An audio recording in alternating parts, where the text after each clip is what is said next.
Hello. नमस्कार साथियों। दिग्गज एकेडमी के डिजिटल प्लेटफॉर्म पर मैं महेंद्र कुमार आपका हार्दिक अभिनंदन एवं स्वागत करता हूं। आज का जो करंट है, आज की ज़्यादा आज कोई करंट नहीं है, 15 से 17 मिनट या 20 मिनट में समाप्त हो जाएगा। इतना कोई इम्पोर्टेंट चीज़ें नहीं है। जो मुख्य चीज़ जो आज हमें देखनी है, शुरू करते हैं। ये आप इसको लाइक कमेंट शेयर जो भी करना चाहें, आप जितना पसंद करें उतना आप इसको आगे बढ़ाएं। तो डेली हमारा प्रयास है करंट के रूप में।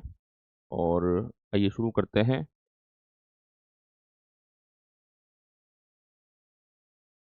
हुँ, सर्वोच्च न्यायालय में कोलेजियम प्रणाली, ठीक है? कोलेजियम प्रणाली के मामले में आप सब लोग परिचित हैं कि साहब कोलेजियम प्रणाली जो है, जो हमारे सर्वोच्च न्यायालय के अंदर न्यायाधीश की नियुक्ति हो या फिर आपके जो हाई कोर्ट्स है उसमें न्यायाधीश की नियुक्ति हो, उसमें कोलेजियम प्रणाली देखी जाती है। अब मोटी-मोटी बात जो है वो इम्पोर्टेंट क्या है कि अभी हाल ही में आपको अच्छी तरह से विदित है कि भई जो 34 न्यायाधीश हमारे थे, आपके उच्च आपके जो सुप्रीम कोर्ट के अंदर जो 34 न्यायाधीश थे उनकी संख्या बढ़ाकर 38 कर दी गई है। जब संख्या 38 कर दी गई है तो ये लाज़मी-सी है कि भई आने वाले समय में जिन-जिन भी लोगों की वहाँ पर रिटायरमेंट होने वाला है या सेवानिवृत्ति होने वाली है, तो उसके अंदर हम देखेंगे कि भई कुछ नए न्यायाधीश लिए गए हैं। तो बात सिर्फ़ इतनी सी है कि सर्वोच्च न्यायालय के अंदर माननीय सुप्रीम कोर्ट के अंदर कोलेजियम ने 4 मुख्य न्यायाधीशों और 1 वरिष्ठ अधिवक्ता यानी कि 1 वकील हैं और बाकी 4 मुख्य न्यायाधीश हैं। तो कौन हमारे हमारे लिए प्रश्न क्या बन जाता है? हमारे लिए प्रश्न बनता है कि 4 मुख्य न्यायाधीश कौन-कौन से स्टेट के थे और एक जो है आपके न्यायाधीश, हाँ, जो वकील की तरफ से मतलब जो वकीलों के माध्यम से जिसको लिया गया है, अधिवक्ता हैं। तो अधिवक्ता को पहले देख लेते हैं। वरिष्ठ अधिवक्ता जो है आपके मोहना जी है, वी मोहना जी है, ये महिला है। तो वर्तमान में अभी 2 महिलाएँ हो जाएँगी आपके सुप्रीम कोर्ट के अंदर, बीबी नागरत्ना जी और उनके साथ-साथ भी आपके वरिष्ठ अधिवक्ता वी मोहना जी। अब बात करते हैं कि साहब कोलेजियम प्रणाली के तहत कहाँ-कहाँ से किन-किन लोगों को लिया है, तो हमें पता है कि हमारे जो सीजीआई हैं वो सूर्यकांत जी हैं। उनके बाद उन्होंने पंजाब और हरियाणा, ये हमारा इम्पोर्टेंट फैक्ट है कि पंजाब हरियाणा के उच्च न्यायालय से मुख्य न्यायाधीश आपके शील नागू जी को लिया है। पंजाब और हरियाणा से किसे लिया है? पंजाब हरियाणा के जो मुख्य न्यायाधीश हैं वो आपके शील नागू जी हैं। उसके बाद बात करें तो आपके जो बॉम्बे हाई कोर्ट है, देखिए इसे बॉम्बे हाई कोर्ट ही कहते हैं। आपके मद्रास हाई कोर्ट ही कहा जाता है। इसको आप मुंबई हाई कोर्ट कभी नहीं बोलेंगे, बॉम्बे हाई कोर्ट ही से कहा जाता है। तो बॉम्बे उच्च न्यायालय के मुख्य न्यायाधीश श्री चंद्रशेखर जी हैं। तो बॉम्बे हाई कोर्ट से किसको लिया है? श्री चंद्रशेखर जी को लिया है सुप्रीम कोर्ट के अंदर। मध्य प्रदेश की बात करें कि साहब मध्य प्रदेश के उच्च न्यायाधीश में मुख्य न्यायाधीश जो थे आपके संजीव सचदेवा जी थे। उसके बाद बात करेंगे जम्मू कश्मीर और लद्दाख जो आपके मुख्य न्यायाधीश हैं अरुण पल्ली जी। तो हमारे लिए काम के जो 5 फैक्ट हैं इसके अंदर वो ये हैं कि सूर्यकांत जी के द्वारा पंजाब और हरियाणा उच्च न्यायालय से शील नागू जी जो हैं आपके पंजाब हरियाणा से आए हैं। चंद्रशेखर जी जो हैं बॉम्बे उच्च न्यायालय के मुख्य न्यायाधीश हैं और जो संजीव सचदेवा जी हैं वो मध्य प्रदेश उच्च न्यायालय के मुख्य न्यायाधीश हैं। जम्मू कश्मीर और लद्दाख उच्च न्यायालय के मुख्य न्यायाधीश अरुण पल्ली जी हैं। 4 तो हैं वो आपके मुख्य न्यायाधीश हैं हाई कोर्ट्स के। और एक वरिष्ठ अधिवक्ता जो है वो उनका नाम है वी मोहना जी, जो कि महिला हैं। और सर्वोच्च सर्वोच्च न्यायालय में वर्तमान मुख्य न्यायाधीश सहित 32 न्यायाधीश है। अभी अगर बात करेंगे आज की तारीख में, जब तक इन्होंने ज्वाइन नहीं किया है, तो मुख्य न्यायाधीश सीजीआई के सहित इसमें 32 ही है। 32 के 5 37 हो जाएगी, परंतु 2 न्यायाधीश जो हैं वो अगले महीने रिटायर हो जाएंगे। संख्या जब हम करंट में होगी जब देख लेंगे, तो न्यायमूर्ति बीवी नागरत्ना जी और आपके वी मोहना जी जो है वो महिला पक्ष से है। यहाँ पर ये इंपॉर्टेंट हो जाता है। आगे चलते हैं कि इंपॉर्टेंट फैक्ट क्या है इसके अंदर कि भाई विधान चेतना। अब आपसे परीक्षा में प्रश्न ये पूछ लिया जाएगा कि हाल ही में चर्चा में रहा विधान चेतना क्या है, तब आपका जवाब क्या होगा कि साहब लोकसभा के अंदर पत्रिका निकाली गई है या फिर आपके किसी अन्य में निकाली गई है, जो भी होगा। पर हमारे काम का फैक्ट इसके अंदर इतना सा है कि विधान चेतना है क्या, कि साहब विधान चेतना जो दिल्ली विधानसभा की पहली जो है त्रैमासिक पत्रिका है। मतलब 3 माह के अंदर यानी कि साल में 4 बार एक त्रैमासिक पत्रिका निकाली गई है। विधान चेतना का संबंध जो है वो दिल्ली विधानसभा की बात कर रहे हैं, लोकसभा में नहीं है, आपके राज्यसभा में नहीं है। दिल्ली विधानसभा के अंदर विधान चेतना का विमोचन किया है, जो कि पहली त्रैमासिक पत्रिका है। अब इसमें जो विमोचन किया वो माननीय लोकसभा अध्यक्ष ओम बिरला जी के द्वारा किया गया। लोकसभा अध्यक्ष ओम बिरला जी के द्वारा किया गया। इसमें क्या है कि साहब इतिहास में जब भी विधानसभा चली होगी दिल्ली की, तो उसमें जो इम्पोर्टेंट नेताओं के वाद है, संवाद है, प्रतिवाद है, या उनके द्वारा पब्लिश पेपर है, उनको निकाला जाएगा। तो इसके अंदर जब दिल्ली विधानसभा 1924 से लेकर 1930 में थी, यानी कि 1924 से 30 में दिल्ली विधानसभा थी, तो उस टाइम पे 407 बैठकें हुई थी। उसके 89 खंडों के अनूठे संकलन करके ये दिल्ली विधानसभा के द्वारा पहली त्रैमासिक पत्रिका विधान चेतना जो है वो निकाली गई है। माननीय आपके ओम बिरला जी ने इसको बहुत ही अच्छा कदम बताया है कि जो वैश्विक लोकतंत्र है भारत का बहुत मजबूत है, सबसे बड़ा लोकतंत्र है, उसमें इस प्रकार की चीज़ें हो जानी चाहिए। तो ओम बिरला जी के द्वारा दिल्ली विधानसभा की पहली त्रैमासिक पत्रिका विधान चेतना निकाली गई है। अगली चलते हैं भाजपा के राष्ट्रीय राजधानी। वैसे परीक्षाओं में फैक्ट कम ही पूछे जाते हैं, लेकिन फिर भी आपको पता होना चाहिए कि बीजेपी के राष्ट्रीय अध्यक्ष जो नितिन नवीन जी है, बीजेपी के राष्ट्रीय अध्यक्ष नितिन नवीन जी है, उनके द्वारा यहाँ पर 3 राज्यों के अंदर जो है आपके प्रदेश अध्यक्षों की नियुक्ति की है। हमारे लिए फैक्ट क्या बन जाता है कि साहब कहाँ पे की है, तो देखेंगे कि जो आपके जो दिल्ली है, दिल्ली के अंदर जो है वो केंद्रीय मंत्री हैं हर्ष मल्होत्रा जी। ये हर्ष मल्होत्रा जी को आपने दिल्ली का प्रदेश बनाया गया है, दिल्ली के प्रदेश अध्यक्ष के पद पर नियुक्त किया गया है। तो हर्ष मल्होत्रा जी कौन है? पूर्वी दिल्ली से सांसद है और केंद्रीय मंत्री है हर्ष मल्होत्रा जी, उनको दिल्ली का प्रदेश अध्यक्ष बनाया गया है। डॉक्टर अर्चना गुप्ता है, डॉक्टर अर्चना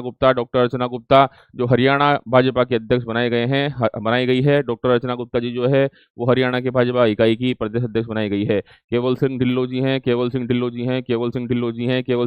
हैं, जिनको पंजाब का बीजेपी इकाई का अध्यक्ष बनाया गया है, प्रदेश अध्यक्ष बनाया गया है। उसके बाद है अभिषेक देवराय जी को त्रिपुरा का भाजपा का अध्यक्ष बनाया गया है। इनकी नियुक्ति श्री नितिन नवीन जी ने की है। तो कौन कौन है? त्रिपुरा से बात करें, त्रिपुरा से प्रदेश अध्यक्ष नवीन नियुक्ति किसकी है? अभिषेक देवराय की। उसके बाद बात करें कि साहब पंजाब से प्रदेश अध्यक्ष किसको बनाया है? बीजेपी का केवल सिंह ढिल्लों को। फिर बात करें कि साहब अर्चना गुप्ता जी कहाँ से बनाई गई है? कि हरियाणा की भाजपा की इकाई के प्रदेश अध्यक्ष बनाई गई है। उसके बाद हर्ष मल्होत्रा जी को दिल्ली का यहाँ पर प्रदेश अध्यक्ष बनाया गया है। आगे चलते हैं। अब सिक्किम बना पूर्ण साक्षर राज्य। वेरी वेरी इंपॉर्टेंट फैक्ट है, परीक्षा में पूछ सकता है, इससे सवाल आएगा। उल्लास क्या है, कैसे है? तो सिक्किम बना पूर्ण साक्षर राज्य। माननीय राष्ट्रपति जी द्रौपदी मुर्मू जी ने घोषणा की है कि सिक्किम जो है वो पूर्ण साक्षर राज्य है। साक्षर की क्या क्या डेफिनेशन होती है? साक्षर का सिंपल सा अगर हम देखें तो कोई भी 7 वर्ष से ऊपर का व्यक्ति जो किसी भी सामान्य वाक्य को पढ़ सके और उसे बोल सके, उसे साक्षर कहा जाता है। ऐसा नहीं है कि भाई 10वीं पढ़ा हो, 5वीं पढ़ा हो, 8वीं पढ़ा हो, कुछ भी पढ़ा हो, उससे हमें मतलब नहीं है। लेकिन साक्षर का अर्थ कितना सा होता है कि साहब कोई भी 7 साल से ऊपर का व्यक्ति है और वो जो है आपके कोई भी सामान्य वाक्य, एक सिंपल सा सेंटेंस को बोल सके और लिख सके, उसे ही हम यहाँ साक्षर कहते हैं। इस आधार पर ही जो जनसंख्या मतलब आपके साक्षरता क्रम में आधार पे राष्ट्रपति द्रौपदी मुर्मू ने सिक्किम को पूर्ण साक्षर का जो है आपको बनने पे बधाई भी दी है। तो राष्ट्रपति द्रौपदी मुर्मू जी ने सिक्किम को पूर्ण साक्षर राज्य घोषित किया है। गंगटोक में आयोजित सिक्किम विश्वविद्यालय के दीक्षांत समारोह में राष्ट्रपति ने ये घोषणा की है। केंद्र की समाज में आपके मतलब उल्लास पहल योजना अप्रैल 2023 में या 22 में, अप्रैल 2023 में या 22 के अंदर शुरू हुई थी। उल्लास जो है वो आपके आपके 2022 में उल्लास योजना उल्लास योजना आपके 2022 में की गई थी। इसका मुख्य उद्देश्य क्या है? मुख्य उद्देश्य ये है कि आपके 15 वर्ष और उससे अधिक के आयु के व्यक्तियों के लिए एक वयस्क शिक्षा कार्यात्मक साक्षरता क्या होती है कि कोई चिन्ह लगा हुआ है कि लेफ्ट जाना है कि राइट जाना है या कहीं हॉस्पिटल है, तो उसे कार्यात्मक साक्षरता बोलते हैं कि हम जो भी सिंबल हैं उनको देख सकें। देखिए हमारे आप आसपास के घर में बहुत सारे बुजुर्गों को देखते हैं, वो कई बार कोई चिन्ह साइनेज लगा रहता है, उसको पढ़ नहीं पाते, समझ नहीं पाते। तो कार्यात्मक साक्षरता क्या है कि रोड के ट्रैफिक सिग्नल हैं उनको समझ सके, रेलवे के ट्रैफिक सिग्नल हैं उनको समझ सके, या समाज में कोई भी ऐसे सिग्नल है उसे कार्यात्मक साक्षरता कहते हैं।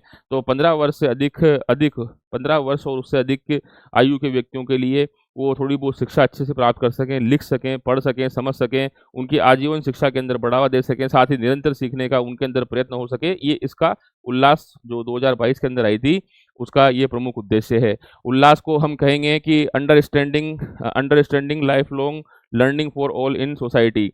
मतलब इसकी फुल फॉर्म क्या है? Understanding life long learning along to the all society groups. तो अभी जब प्रश्न आएगा उसके अंदर देखेंगे तो उल्लास की फुल फॉर्म ये है, तो सिक्किम इस प्रकार से हुआ। आगे देखते हैं कि मंगोलिया भेजे जा रहे हैं यूनेस्को विश्व अब मंगोलिया में क्या हो रहा है मामला, कहाँ से है? आपको पता है सांची का स्तूप जो आपके एमपी की रायसेना जिला है, एमपी का जो रायसेना जिला है उसके अंदर सांची का स्तूप स्थित है। अब चर्चा में क्यों रहा है, चर्चा में क्यों है? क्योंकि यहाँ पर सांची के स्तूप से जो भगवान गौतम बुद्ध थे, उन गौतम बुद्ध के 2 शिष्य थे, उनका नाम था सरीपुत्र, इतिहास में ढंग से पढ़ा रखा है, आप देखेंगे उनके 2 शिष्य थे सारीपुत्र और मोदग्लायन। मोदग्लायन और सारीपुत्र भगवान आपके बुद्ध के शिष्य थे, उनके वहाँ पर स्तूप रखे हुए हैं, उनको मंगोलिया भेजा जा रहा है। इससे होगा क्या कि दोनों देशों के मध्य भारत और मंगोलिया के बीच में सांस्कृतिक आदान-प्रदान और आध्यात्मिक संबंधों की जो है मजबूती बढ़ेगी। तो हमारे परीक्षा का फैक्ट क्या हो जाता है कि 3-4 फैक्ट है। सांची का स्तूप कहाँ पर स्थित है? तो एमपी के रायसेना जिले में स्थित है। उसके बाद कहाँ से इनके जो भगवान बुद्ध के जो अवशेष है या उनके जो ये कहें कि उनके जो आपके जो संबंधित चीज़ें हैं उनको कहाँ भेजा जा रहा है? वो मंगोलिया भेजा जा रहा है। वहाँ पर इनके दर्शन किए जाएँगे, करीब 10 लाख लोग के द्वारा वहाँ पर इनके दर्शन किए जाएँगे। तो ये 3 फैक्ट हो गए परीक्षा के लिए। सांची स्तूप कहाँ पर स्थित है? भगवान गौतम बुद्ध के जो अवशेष है, उनके जो 2 शिष्य प्रमुख शिष्य हैं सारीपुत्र जी, मोदग्लायन जी, उनके अवशेषों को के राजा भोपाल के राजा भोज सवाई नहीं, सवाई तो राजस्थान में है, राजा भोज हवाई अड्डे से राज के सम्मान के साथ दिल्ली ले जाया जाएगा। दिल्ली से फिर ये मंगोलिया ले जाएगा और मंगोलिया की जो राजधानी है वो उलान बटोर है। ये इंपॉर्टेंट फैक्ट आपके लिए कंप्लीट हो गए। आगे देखते हैं, उपराष्ट्रपति सीपी राधाकृष्णन कल कर्नाटक, गोवा, केरलम के 3 दिन की दौरे पर रहेंगे। अब हमारे लिए इस पूरे कंप्लीट मामले में जो इंपॉर्टेंट फैक्ट है वो ये है कि परीक्षाओं में पूछ लिया जाएगा ये किस जगह गए हैं, वो नहीं, ये पूछेगा CSIR राष्ट्रीय समुद्री विज्ञान संस्था कहाँ पर स्थित है?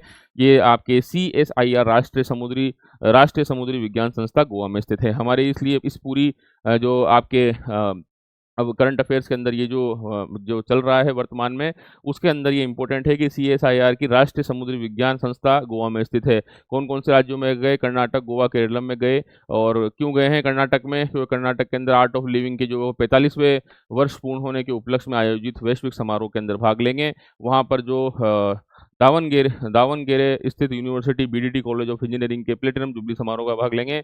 पणजी गोवा जाएँगे। गोवा के अंदर वहाँ पर जो आपके CSI का राष्ट्रीय समुद्र विज्ञान संस्था गोवा के अंदर स्थित है, वहाँ पे कोई कार्यक्रम है उसमें ये शिरकत होंगे।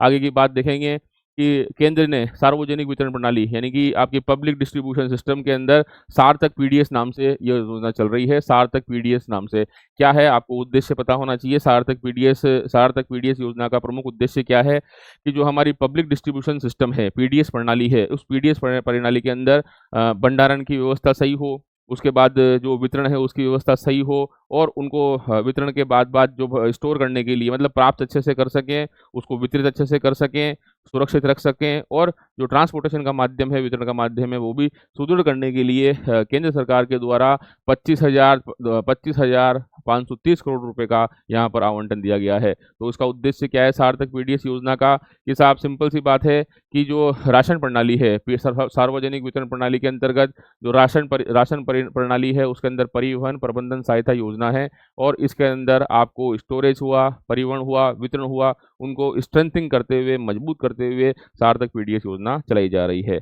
आगे चलते हैं, भारत पाकिस्तान सीमा सुरक्षा को सुदृढ़ करने के लिए बीकानेर में उच्च स्तरीय बैठक है। अब सवाल क्या बनेगा परीक्षाओं में कि हाल ही में राजस्थान में जो सुरक्षा जो भारत पाकिस्तान जो है उसकी सीमा सुरक्षा को सुदृढ़ करने के लिए कहाँ पर बैठक हुई है? तो आपके बीकानेर में उच्च स्तरीय बैठक हुई है। तो केंद्रीय गृह मंत्री अमित शाह ने राजस्थान के बीकानेर में महत्वपूर्ण सीमा सुरक्षा बैठक की अध्यक्षता की है।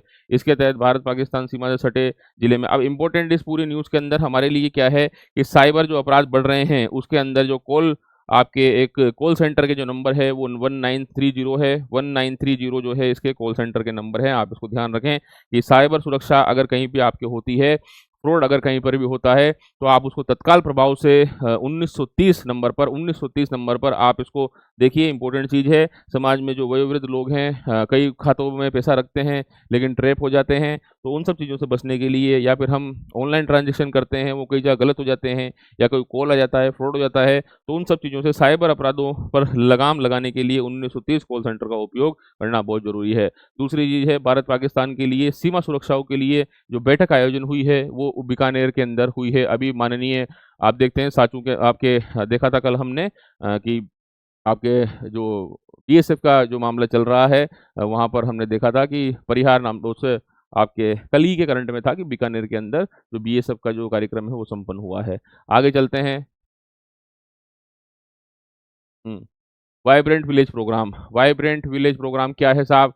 साहब वाइब्रेंट विलेज प्रोग्राम क्या है? आपको पता है कि अरुणाचल प्रदेश के किबूथी गाँव के अंदर अरुणाचल प्रदेश के किबूथी गाँव के अंदर माननीय प्रधानमंत्री मोदी जी ने कार्यक्रम स्टार्ट किया है। इस कार्यक्रम का उद्देश्य क्या है उसको देखेंगे कि साहब इसका उद्देश्य सिंपल सा है कि जो सीमावर्ती क्षेत्र के अंदर जो आपके सीमावर्ती क्षेत्र है, चाहे जम्मू कश्मीर है, जम्मू कश्मीर के बाद में आपके उधर से चलते हुए जो आपके वो हिमाचल प्रदेश है, उत्तराखंड है और आपके जो उत्तर पश्चिमी जो राज्य हैं, अरुणाचल प्रदेश है, जो हमारे सीमा के सटे हुए जो प्रदेश है, वहीं पर सन 2000 आपके अप्रैल 2023 में अप्रैल 2023 में अप्रैल 2023 में अप्रैल 2023 में अप्रैल 2023 में जो किबूथी गाँव है, किबूथी किबूथी या किबूथी नाम का जो गाँव है, उसके अंदर जो है आपका हाँ, किबूथी, किबीथू किबूथी, की ये किबूती नाम का जो गाँव है, उसके अंदर यहाँ पर अरुणाचल प्रदेश के अंदर है वहाँ पर इसको शुरू किया गया था। प्रमुख उद्देश्य क्या-क्या है साहब कि आपको लगेगा कि सीमा क्षेत्र पर जो ज़िले हैं, उनका विकास सही नहीं हो पाया है, इसलिए वहाँ पर सीमावर्ती जो जो राज्य हैं, उनके अंदर सड़क संपर्क हो, स्वास्थ्य हो, शिक्षा हो, बिजली हो, टेलीविज़न हो, दूरसंचार कनेक्टिविटी ऐसे राज्यों के अंदर दी जानी है। इसके अतिरिक्त वहाँ के जो युवा हैं, उसका कौशल विकास हो सके, वित्तीय समावेशन प्रोत्साहन उन्हें मिल सके, पर्यटन आदि बढ़ सके, स्थानीय आजीविका सृजन हो सके, इस कार्यक्रम का मुख्य उद्देश्य है, जो कि अप्रैल 2023 में किबूथी अरुणाचल प्रदेश से शुरू हुआ है और यहाँ पर आपकी वाइब्रेंट विलेज 2 के अंदर राजस्थान के अंदर 184 सीमावर्ती गाँव हैं। इम्पोर्टेंट है, पूछ लेगा परीक्षाओं में कि 5 राज्य हैं सॉरी 5 जो है राजस्थान के 5 जिले हैं। राजस्थान के इस वाइब्रेंट विलेज प्रोग्राम के तहत 5 सीमावर्ती जो जिले हैं, उसके अंदर 184 जो रणनीतिक गाँव हैं, उनके अंतर्गत वाइब्रेंट विलेज प्रोग्राम 2 के तहत आपके अंदर विकास किया जाएगा। ठीक है? तो सड़क संपर्क, स्वास्थ्य, शिक्षा, बिजली और आपके टेलीविज़न और इस प्रकार की चीज़ें हैं। तो 5 जो राजस्थान के अंदर ज़िले हैं, उनके अंदर ये चलाया जा रहा है। 5 ज़िले कौन-कौन से हैं? गंगानगर हो गया, बलौदी हो गया, उसके बाद बीकानेर हो गया, बीकानेर, जैसलमेर और बाड़मेर इसको अंदर शामिल किया गया है। आइए आगे देखते हैं कि साहब मुख्यमंत्री थार विकास कार्यक्रम इसी से जुड़ा हुआ है। मुख्यमंत्री थार सीमा विकास कार्यक्रम के तहत जो है आपके कितने गाँव सम्मिलित किए गए हैं? तो 5 सीमावर्ती जिलों के 1000 मतलब 1206 गाँवों को मुख्यमंत्री थार सीमा विकास कार्यक्रम हमने अभी जो vibrant village program two point vibrant village program 2.0 देखा था, उसी के क्रम में राजस्थान सरकार के द्वारा मुख्यमंत्री थार सीमा विकास कार्यक्रम चलाया जा रहा है। इसमें हमारे लिए इम्पोर्टेंट फैक्ट हो जाता है कि साहब 5 सीमावर्ती जिलों के अंदर 1206 गाँवों को समग्र विकास किया जा रहा है, जिसके अंदर 150 करोड़ रुपए का प्रावधान किया गया है। राज्य सरकार के मुख्यमंत्री श्री भजन लाल जी के द्वारा 150 करोड़ रुपए इसमें दिए जाएँगे। सिंपल सी बात है, हमें कोई इतना इम्पोर्टेंट मामला क्या है कि 5 सीमावर्ती राज्यों के अंदर 1000 मतलब 206 यानी 1206 गाँवों के अंदर चल रहा है। काम वही होंगे, क्या होगा कि सभी ब्लॉकों के अंदर सड़कें अच्छी बनाई जाएँगी, दूरसंचार की प्रणाली अच्छी होगी, ऑफ ग्रिड, ऑन ग्रिड विद्युत प्रणाली लगाई जाएगी। इस प्रकार के कार्यक्रम चल रहे हैं। फिर आगे देखते हैं। चंबल अभयारण्य की पालीघाट रेंज अब पूछेगा आपसे कि हाल ही में चर्चा में रहा पालीघाट रेंज कहाँ पर स्थित है, तो आप जवाब देंगे कि पालीघाट रेंज जो है रणथंबोर टाइगर रिजर्व में है। हुआ क्या है यहाँ पर कि साहब जो घड़ियालों के संरक्षण होते हैं, मतलब घड़ियाल जो होते हैं आप देखते हैं चंबल में पाए जाते हैं, तो घड़ियाल जो होते हैं आपके वहाँ पर अच्छा संरक्षण करने के कारण वहाँ पर अच्छी जो उनका संरक्षण करने से 215 नन्हे घड़ियालों का जन्म हुआ है। यानी कि हैचलिंग्स यानी कि अंडों से जब वे बाहर निकलते हैं तो उसकी अच्छी खबर यहाँ से देखने को मिल रही है। तो ये मोटी-मोटी बात है, केवल हमारे लिए इसमें इम्पोर्टेंट फैक्ट कितना सा है कि जो पालीघाट रेंज है वो कहाँ पर स्थित है। आप जवाब देंगे कि साहब चंबल अभयारण्य के पालीघाट रेंज में रणथंभौर टाइगर रिजर्व के अंदर स्थित है और चंबल और पार्वती नदी के संगम पर यह क्षेत्र पाया जाता है। चंबल और पार्वती नदी संगम के क्षेत्र पे ये क्षेत्र पाया जा रहा है और इसमें जो घड़ियाल है 215 नन्हे घड़ियाल जो है सुरक्षित रूप से इन्होंने जन्म लिया है। इस प्रकार से ये योजना चल रही है। इसमें इंपॉर्टेंट जो करंट में है सूजस में था, जो डेली बुलेटिन आता है उसमें था, इसलिए ये कंप्लीट हुआ मामला। फिर देखेंगे मुख्यमंत्री जल स्वावलंबन अभियान 2.0। मुख्यमंत्री जल स्वावलंबन अभियान, मुख्यमंत्री जल स्वावलंबन अभियान का प्रमुख उद्देश्य क्या है? उद्देश्य की बात करें तो सिंपल सा मामला है कि चाहे आपके नदी हो, नाले हो और बावड़ियां हो, जो भी जल संरक्षण की इकाइयां हैं उनको वर्तमान रूप से सुरक्षित करना है। और 2.0 के अंदर 688.28 करोड़ रुपए इसके अंदर राशि दी गई है। इसमें अलग अलग प्रकार से राशियां दी गई है। हमारे लिए इतना इंपॉर्टेंट फैक्ट नहीं है, जब हम 1-2 दिन की क्लास होगी, जब हम मुख्यमंत्री जल स्वावलंबन अभियान को आपको डिटेलिंग में कवर करवाएंगे। अब मामला आगे चलते हैं, इसके बाद में सब क्वेश्चन रहते हैं। मुख्यमंत्री थार विकास कार्यक्रम के संबंध में निम्नलिखित कथनों पर विचार कीजिए। इस योजना के तहत सीमावर्ती कुल जिले 1206 हैं, बिल्कुल सही है। वित्तीय वर्ष 2025-26 के दौरान इसके तहत विभिन्न बुनियादी ढांचा के लिए 137 करोड़ रुपए का प्रशासनिक स्वीकृति दी गई है, बिल्कुल उसी फैक्ट में है। तो पहला सही है, दूसरा सही है। ये कार्यक्रम राजस्थान के 4 सीमावर्ती नहीं 5 सीमावर्ती जिलों में चल रहा है, 5 सीमावर्ती में। तो पहला और आपके दूसरा इसके अंदर सही है कि योजना के तहत सीमावर्ती जो गांव हैं मुख्यमंत्री थार सीमा विकास कार्यक्रम में 1206 गांव जो हैं उसमें लिए गए हैं और 137 करोड़ रुपए इसके अंदर दिए गए हैं। 4 की जगह इसको 5 कर लेंगे। आगे देखेंगे राष्ट्रीय स्तर पर नीतिगत पहलों के संदर्भ में उल्लास का पूर्ण फुल फॉर्म पूछेगा परीक्षाओं में कि उल्लास की फुल फॉर्म क्या है। तो understanding life long learning for all in society. क्या है कि अंडरस्टैंडिंग लाइफ लॉन्ग लर्निंग मतलब इस प्रकार की समझ विकसित करें तो जीवन पर्यंत रहे, उसको सीखे हमारे समाज के अंदर जितने भी लोग हैं। तो understanding life long learning for all in society जो है उल्लास की यहाँ फुल फॉर्म हो जाती है।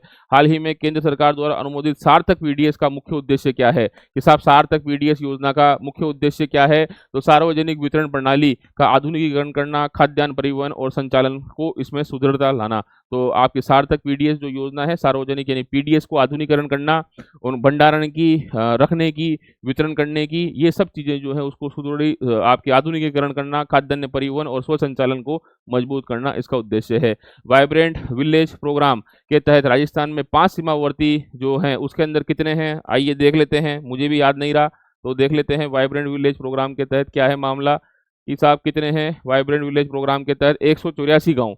अब 184 जिले के 184 गाँव के तहत है, तो जिले के जो 184 गाँव हैं वो इसके अंदर है। तो आप तीसरे नंबर पर देखेंगे कि वाइब्रेंट विलेज प्रोग्राम के तहत 5 सीमावर्ती जिले के अंदर कितने गांव रणनीतिक रूप से लिए गए हैं? तो आपके 184 गांव इसके अंदर लिए गए हैं। आगे देखेंगे हाल ही में चर्चा में रहा पालीघाट रेंज अभी हमने पढ़ा कि नौनिहाल जो नन्हे घड़ियाल है उनका यहाँ पर संरक्षण करके 215 हैचिंग की गई है। तो उसमें जो है ये कहाँ पर स्थित है? तो आपके रणथंभौर टाइगर रिजर्व के अंदर चंबल और पार्वती संगम नदी पर स्थित है। आगे की बात करेंगे।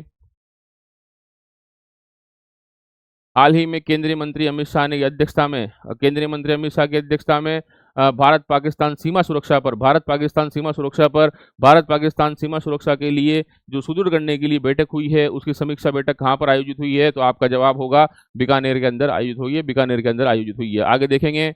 इसके बाद जो अगला सवाल आ रहा है, हाल ही में प्रधानमंत्री नरेंद्र मोदी की विशेष पहल के ऊपर भगवान बुद्ध के 2 प्रमुख शिष्य जो हैं आपके सारिपुत्र और मोदग्लायन, उनके अवशेषों को राजकीय सम्मान के साथ कहाँ भेजा जा रहा है? तो मंगोलिया की राजधानी उलान बटोर में मंगोलिया की राजधानी उलान बटोर में भेजा जा रहा है।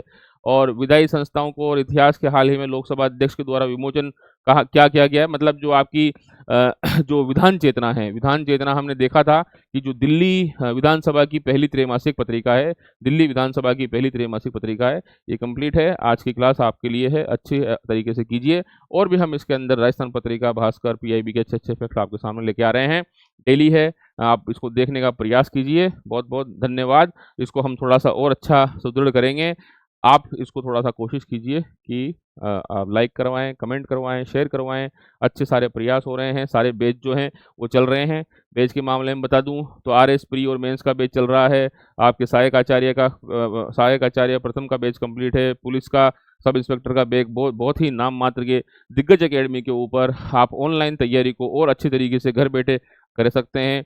हमारे में और अन्य में क्या तुलना है, मैं आपको बता दूँ। पहली बात, जो हमारे जितने भी जो शिक्षक समुदाय की टीम है, वो पहले से ऑलरेडी सारी परीक्षाओं में सिलेक्टेड हैं और राज्य सरकार की अच्छी सेवाओं में काम कर रहे हैं। और हम दूसरी चीज़ है कि नाम मात्र का जो शुल्क है, बिल्कुल ना के बराबर शुल्क है। आप ये मान के चलिए कि सारे कोर्सेज़ जो हैं, केवल आरएस मेंस का ही कोर्स थोड़ा-सा महँगा है, क्योंकि उसमें अलग-अलग टीचर्स आते हैं।